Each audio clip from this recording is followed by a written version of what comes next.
نوتدونی اولین فروشگاه نوت موسیقی در ایران.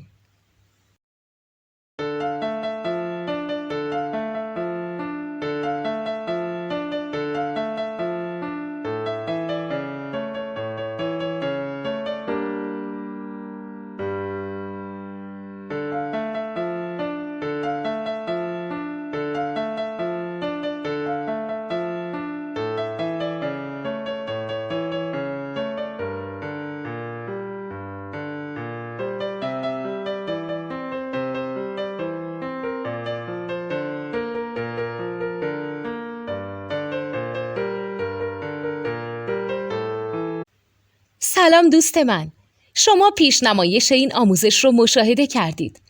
برای دیدن آموزش به صورت کامل میتونید به وبسایت نوت 2 که مرجع آموزش موسیقی هست مراجعه کنید. همچنین برای تهیه نوت موسیقی مرتبط با این آموزش هم میتونید به وبسایت نوتدونی که بزرگترین آرشیو نوت موسیقی در ایران هست مراجعه کنید.